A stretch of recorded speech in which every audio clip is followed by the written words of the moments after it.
Welcome to ADHD Realities. I'm your host, Leanne Borneman, sexologist and certified sex therapist.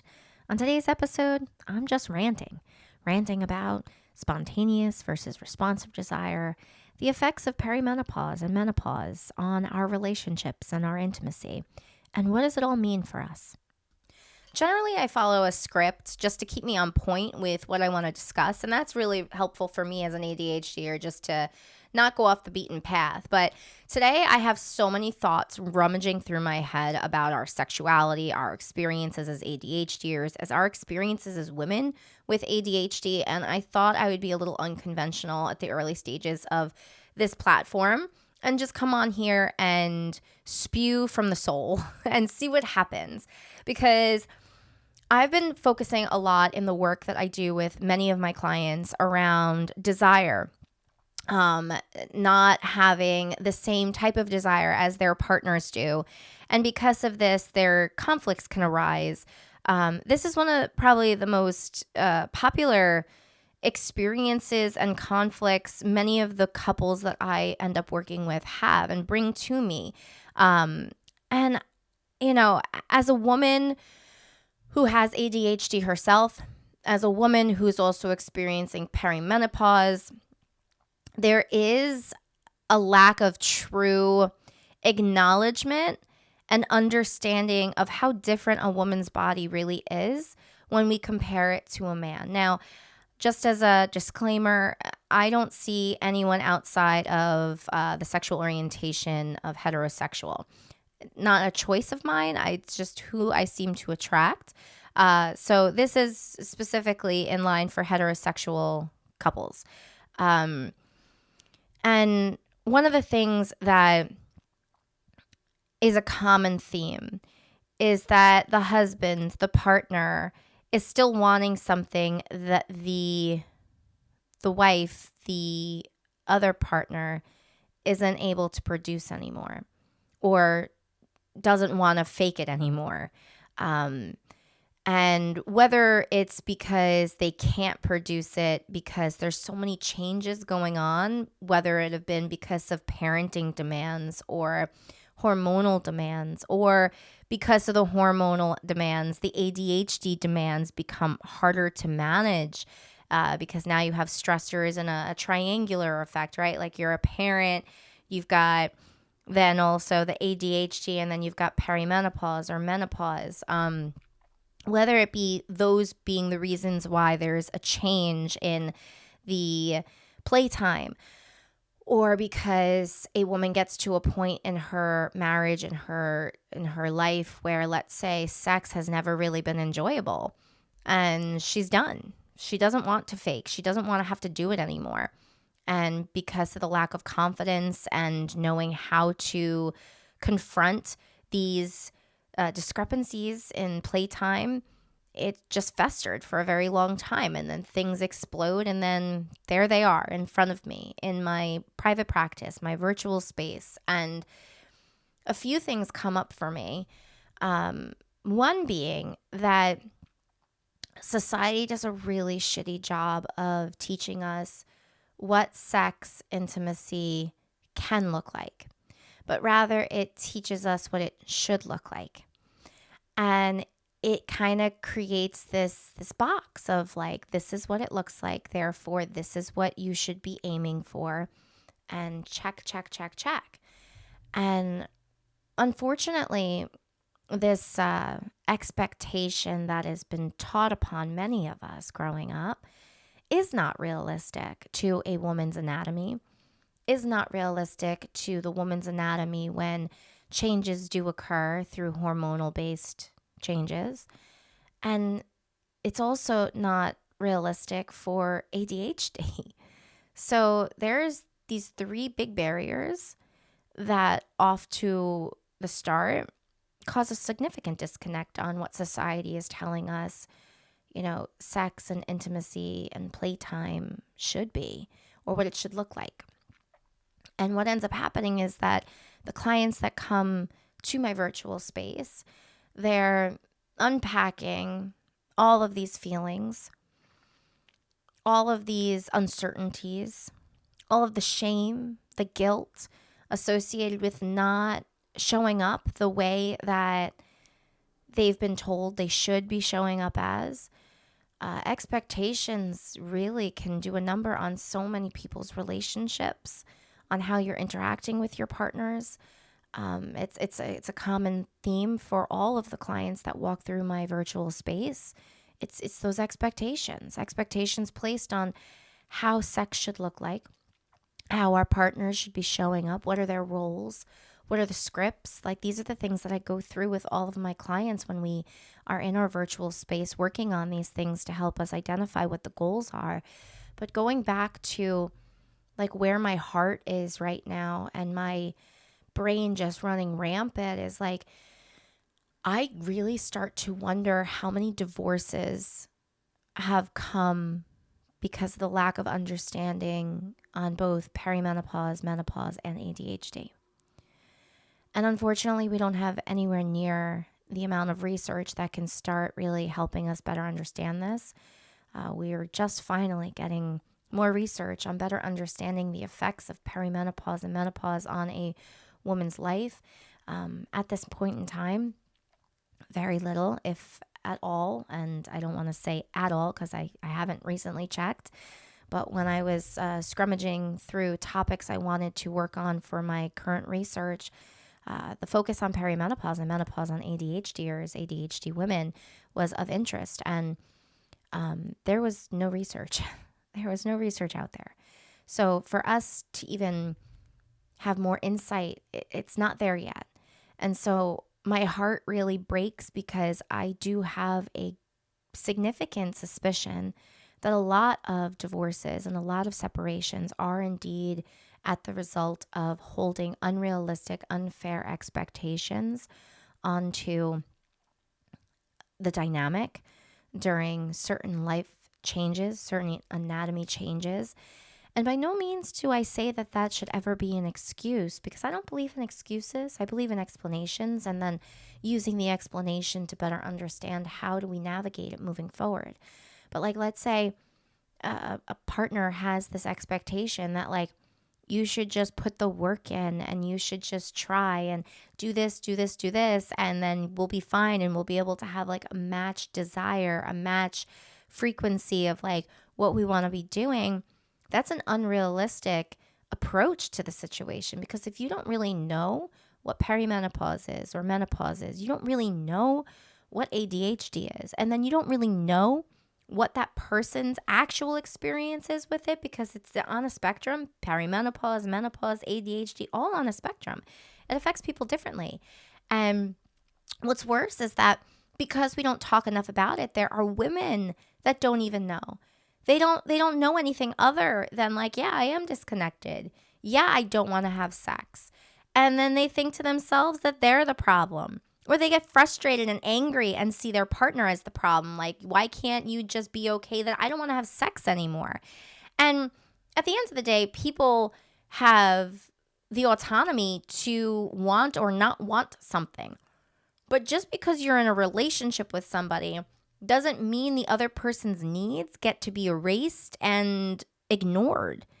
And so it becomes a big conflict of figuring out like, A, do you want to make any changes? Do you like the style, the dynamic you have? Or are you not okay with it? And if you're not okay with it, just because somebody has these needs for sex and intimacy and playtime doesn't make them wrong. And that's a huge misconception. You know, sex and intimacy is a big part for a lot of people. And just because we can go through changes doesn't erase that it still can be a big part for other people. Other people's lives didn't change just because ours did. And so there's so many different layers to this that is like such a clusterfuck. And when people are trying to navigate this on their own without the factual information around sexuality, relationships, effective communication, perimenopause, menopause, ADHD, you're setting yourselves up for failure. And my heart just like aches at this, because it's like, could we be saving marriages? Could we be saving relationships if we talked more about this? if we talked more about the realness around a woman's body changing and how scary it is. Oh my gosh, it is so scary to go through these changes. I mean, for fuck's sakes, my hair is thinning. I have breakage. My hair is just constantly thinning now because of perimenopause. I'm snapping at my husband and I don't have any control in those moments. And then add my ADHD onto it and that impulsivity piece. It's just like it feels like it becomes amplified. And then the emotional dysregulation. And I am just so, you feel like you don't have control. And then for us women, the battle that goes through trying to find care to help us through all of this. I'm currently going through the steps right now to prove to my gynecologist that like I'm experiencing this. This is a real thing. And that's not a dynamic any woman should go through. And disclaimer, I'm not going to be going through it. I will find a provider that provides me the acknowledgement to my symptoms and is willing to look at the whole picture and help me treat those symptoms. But I digress. It's hard. It's hard for women. And it's scary. And so then add that extra level of responsibility to still be showing up in the relationship the way your partner has seen you for X amount of years.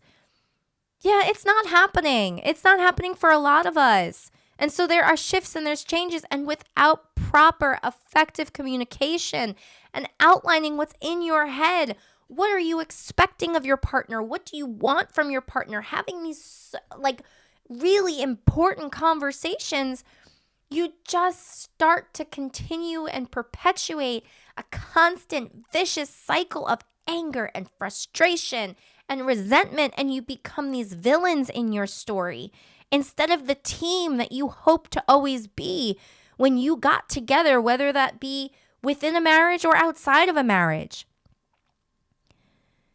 It's just frustrating. And as a clinician, my justice sensitivity as an ADHDer just like is on edge all the time with this topic. Because it's like the answer is becoming properly educated. The answer is learning how to communicate.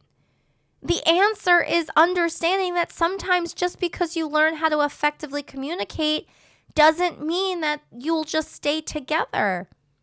That everyone has needs and we have to be responsible and accountable and figure out what are those non-negotiables? What are the things that we can't compromise on? And learning to give ourselves grace for that as well. We are all unique. We all have unique insights, perceptions, and they're not necessarily wrong.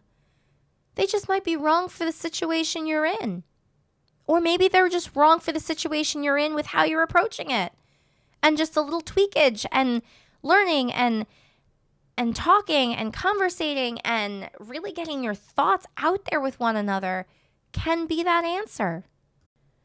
Now, what got me onto this decision of just hopping on here and spewing all of this was this concept of spontaneous desire versus responsive desire and then low desire, right? Those are the three, the triangular that I myself experience as a woman, an ADHDer, and somebody experiencing perimenopause. But also, more importantly, the triangular experience that so many of my women clients, my female clients, are experiencing. And to give you some insights, so first and foremost, there is an amazing book called Come Together by Emily Nagoski, who does a wonderful job of outlining all of this information along with other things. And it's a very easy read. It's a very inviting read. So I definitely suggest reading her book if you want to learn more about these types of desires. But I'm just going to give you a brief overview. When we're talking about spontaneous desire, we're talking about that fire, like you're horny, so you have sex, right? And then you have responsive desire where you're not horny, so you're not going to have sex. But if you get into it, you become horny and then you have sex. So it's kind of like having sex playtime to get horny to then be able to execute it. And a better example I like to give is that, like, something I relate to all the time as an ADHDer, and I'm an introvert as well, that like when you make plans because you're like really energized in the moment and you reach out to somebody and you're like, yeah, you want to do something? We haven't seen each other in some time, and you're really in it in the moment, and you make those plans, and then you get like a couple of days away from those plans and you're dreading it already, and you're like, what the hell was I thinking? And then the day comes, and sometimes you'll blame your kids or you'll blame you being sick, and you'll cancel the plans because you just don't have the energy and you're completely turned off by the idea because it's just overwhelming to think about going out. But those moments that you don't do that and you push yourself. Responsive desire looks like you're dreading it through the whole ride to wherever you're going. You get there and you're still, ugh. But then you see your friend and you're starting to navigate the environment that you're in, and you start to feel it. It starts to feel inviting. You're enjoying yourself. You actually are no longer dreading it. You're feeling it. You're being responsive to your interaction. And that is the type of desire that many people end up adopting when you are in long-term relationships, or you could have always been that way. But there is a general shift from the beginning of our relationships where we're more spontaneous in our desire, going into a transitional effect of responsive desire. And responsive desire also comes out heavily when women and their partners are having children, or women are going through changes within their bodies. And this can all lead to low desire. And the reason being for this is because if there's this expectation and this past experience around having spontaneous desire, and that all of a sudden changes, you begin to like avoid, because you don't know what the hell's going on. All you know is that it's different. And all you know is that maybe your partner is even bringing it up or trying to be nice with a little like suggestions about like, oh, let's do this or let's do that, or making jokes that while they say they're joking, there is some tone to it that is of a serious nature. Like it's a yeah, let's go and do something. I miss doing this. And so what ends up happening is if you don't understand this triangular shift of spontaneous to responsive, you can then lean yourself into low desire. Low desire is the lack of interest in even showing up. And low desire is the result of stressors. And stressors are generally created by these stupid fucking expectations that we hold unrealistically, that have been taught to us by society, by culture, by media, friends, family, porn. It is so damaging. Expectations, I can't stress it enough. And this is also outlined in the book that I'm writing.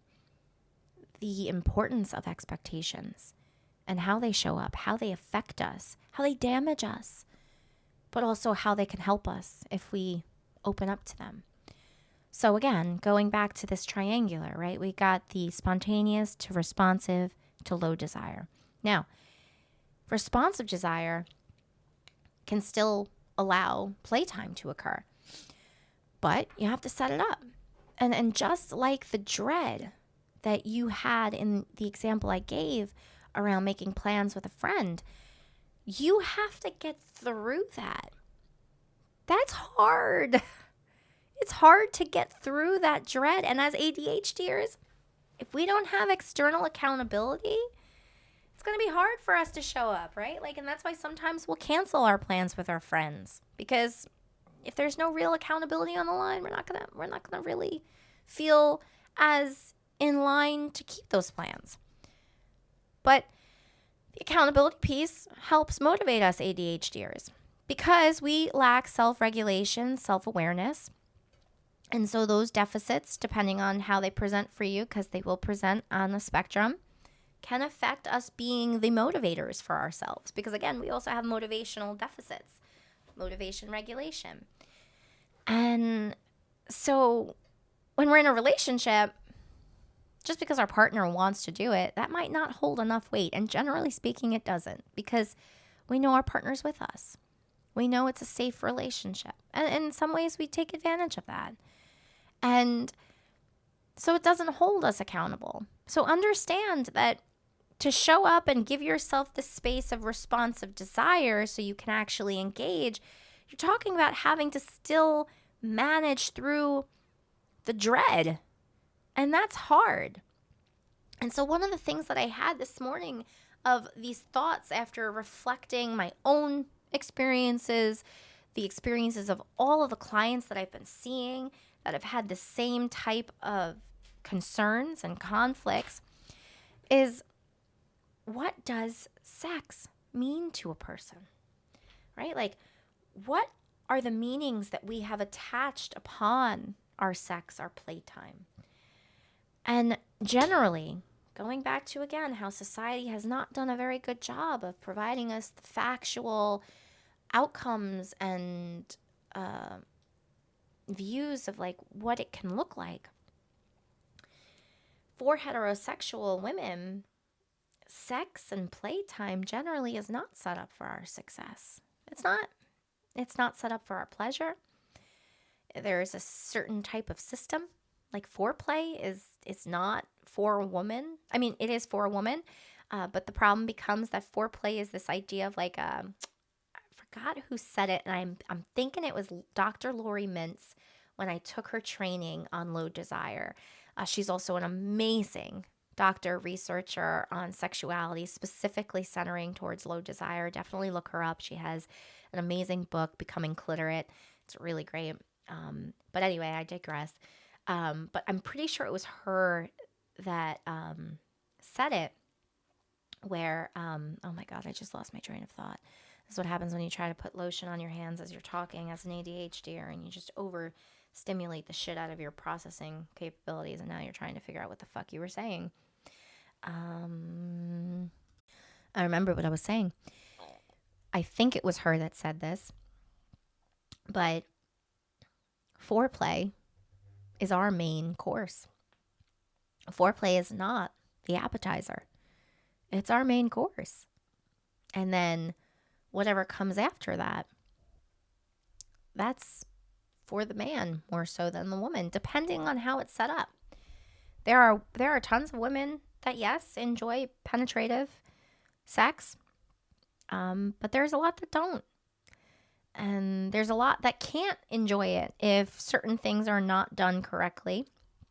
So for instance, the clitoris is an erectile organ, and just like the penis, it fills with blood. And that filling of blood actually allows these bulb-like legs to put pressure on the vaginal canal. And so for anyone watching the video, this is the actual anatomical size of the clitoris. So here is the external part, and then here are these bulb-like legs.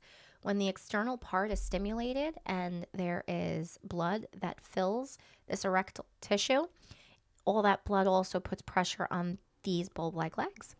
And those bulb-like legs is what puts pressure on the internal parts for us females. And that is where sensation and good feelings can come from when we're talking about penetrative sex.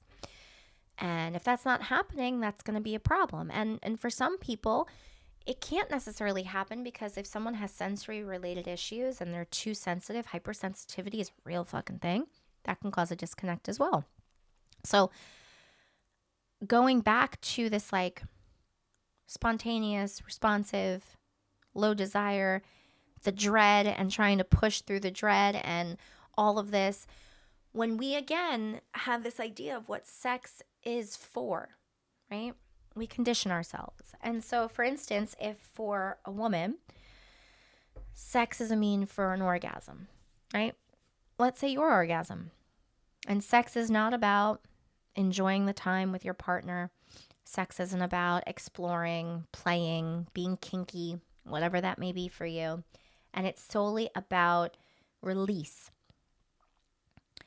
You're not going to really want to show up when you're not in the mood, because there's a condition here.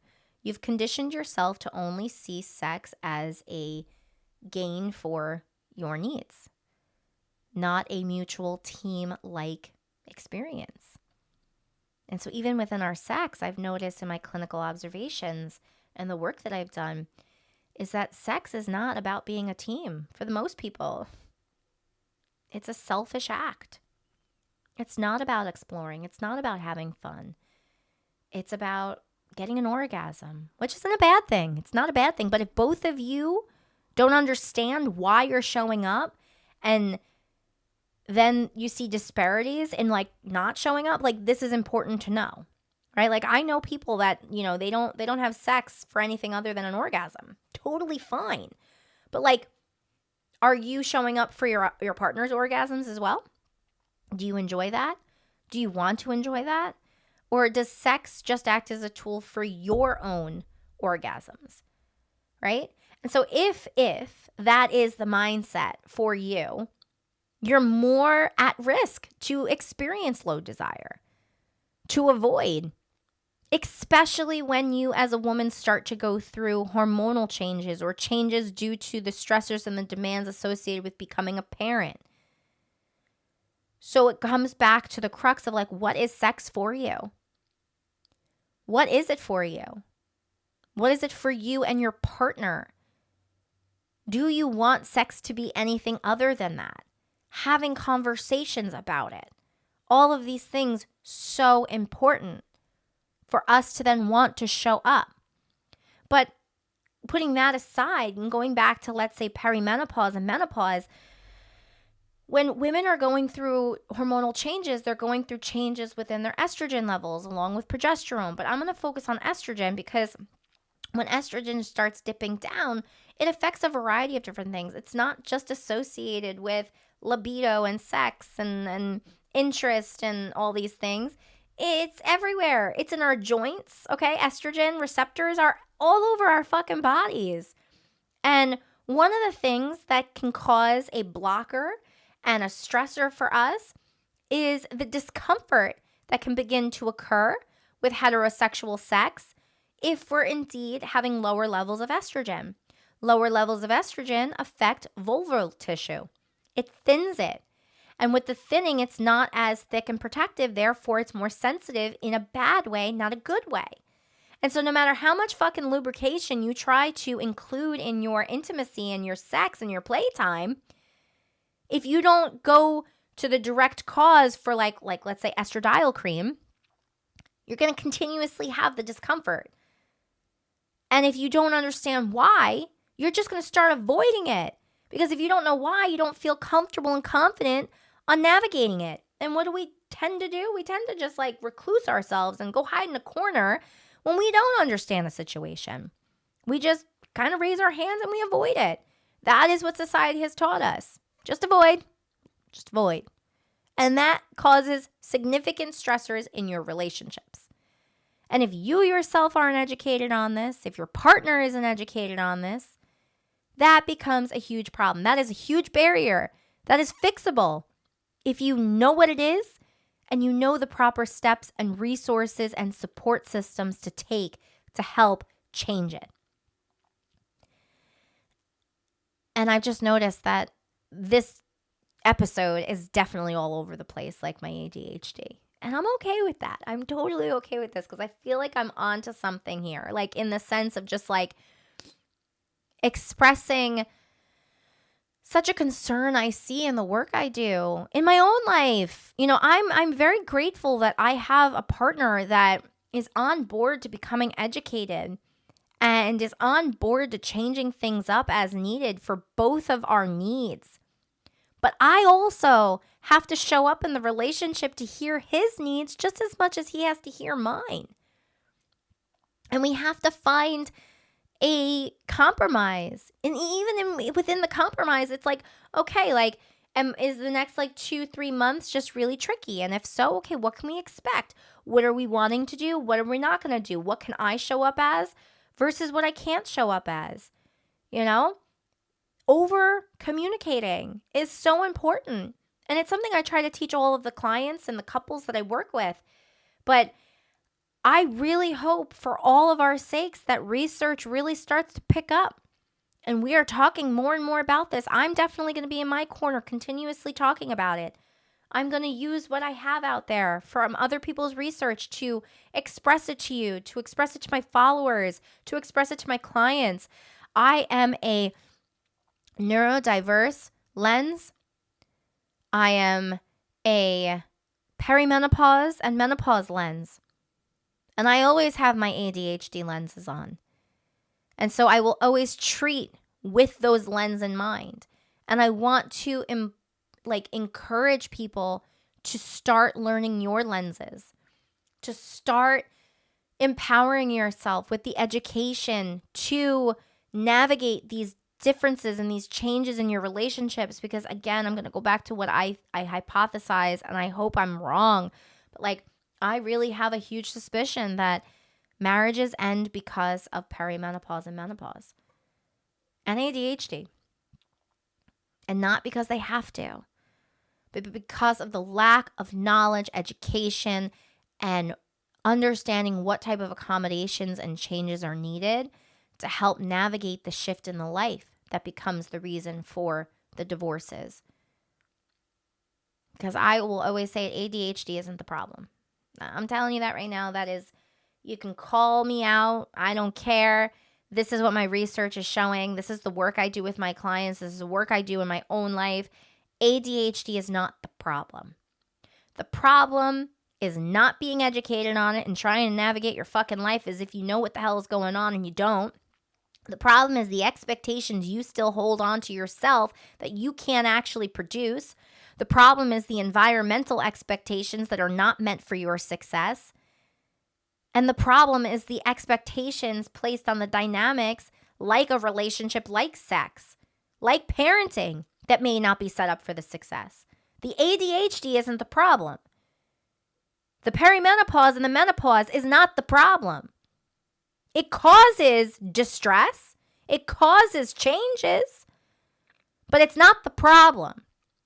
If you know how you're showing up as an ADHDer, if you know how your perimenopause or menopause is showing up in your life, both intimately and not, you then have a lens. And if you use that lens and shift your environment and set those accommodations, those ramps in your day-to-day, no different than a person in a wheelchair who uses a ramp to gain access to a building, it's not the problem. You finally then are able to gain access. And I'm not discrediting that ADHD and perimenopause or menopause isn't hard. It still is hard. Don't get me wrong. I still have distress. I still have distress from my symptoms, but I don't exacerbate the stress. I don't continue on with further barriers because of it once you know what the hell is going on and how you set your environment up for success. And so if you're in a relationship and you're listening to this, invest. Invest in seeing somebody. Invest in seeing somebody that knows their shit. Pretend as if it's a 15-week college course. Take a semester. Take a semester with a qualified professional to help save your freaking marriage, to help save your relationship if you are having discrepancies. Because I'm telling you right now, unless you married and got into a relationship and you settled in this whole time, you've just been faking it till you make it, that's not going to be help. But seeing somebody to unpack who is a professional, trained, qualified individual, that is going to be such a help to finding a mutual path on where you want to go in your relationship, in your sex, in your playtime. All right, so I got all of that out of the way right now. So what can you do to change? So this is the part where now I want to provide you some approaches that may be beneficial to help you challenge responsive desire if it's becoming problematic to yourself or your relationship in a discussion, and seeing if these things could possibly help.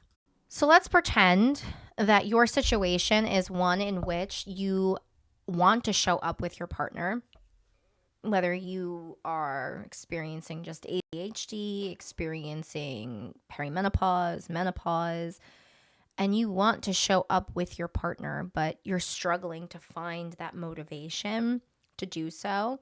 and let's say you're more of the responsive desire type than the spontaneous type, something that I have done in my own personal life and that I've also had clients try, and this is only going to work if A, you have a healthy relationship with porn and sexual imagery, but also if you do enjoy the sex you're having with your partner when you're in it. So those are the two caveats to this.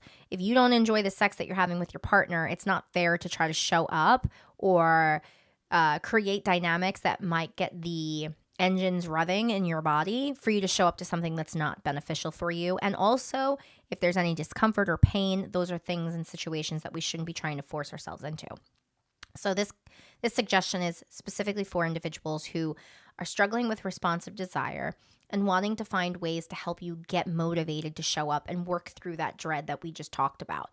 So one of the ways that I do this and my clients do, if you have a healthy relationship with porn, sexual imagery, if you're one of those that reads books that are erotic in nature and it gets you going, start reading them, watching them, looking at them throughout the day in small increments. Get those engines revved up for you throughout the day. Sometimes you can even do this right before you're ready to possibly engage with your partner. Let's say your engagement is only at the end of your day because you have kids, you have a job, and whatever. Start watching it right before. That way your body is ready. You're actually challenging responsive desire with spontaneous desire, because what you're doing here is you're creating the spontaneous desire, if you will, by watching this material that works to get your engines revved. Again, this is only going to work if that actually gets your engines revved up and you have a healthy relationship with it. So this is just a fun way of helping your body, your mind, to want to show up in a way that you might have been struggling with in the past. I also use desire cards. The ones that I use is from a company called Wonderlust, and I personally like them. I'm actually trying to have the owner of Wonderlust come on to the podcast and interview and talk really more in depth about desire. But me and my husband love this deck in particular because I have found it to be very ADHD friendly. It is a way to prompt you into the mood, put your guards down, explore, and it's like broken up in two sections. One section is more of just the conversation, getting more intimate, exploring conversations. And then the second part of the deck is more active and interactive.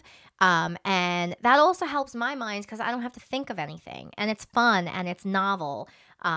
So we really like to incorporate that as well. So you can find your own desire deck. I will definitely put the link for this desire deck in the description. I will also supply you with the link to Dr. Lori Mintz's book, Becoming Cliterate, and also Emily Nagowski's book, Come Together, all in the description below. If you're on the YouTube channel, I will also have those links available for you through Apple Podcast as well. So try it out. See if it works. Sometimes it's just about navigating and finding different ways of approaching things, but this is the importance of that education piece. If you're not educated on this shit, you're not going to have the mindset to be able to explore. And sometimes you may not have that mindset. You might need to invest in somebody who has the mindset because they have the background to give you those types of suggestions, those types of options to try out. I always say investment versus return, right? When you invest your money, if you're an investor, you don't invest into just anything. Right? You are going to want to invest in something that gives you a good return. Well, the same thing is applied to your mental health and your sexuality and your playtime. Invest in a professional, qualified professional who is going to be able to provide you the return you want, the return you and your partner deserve.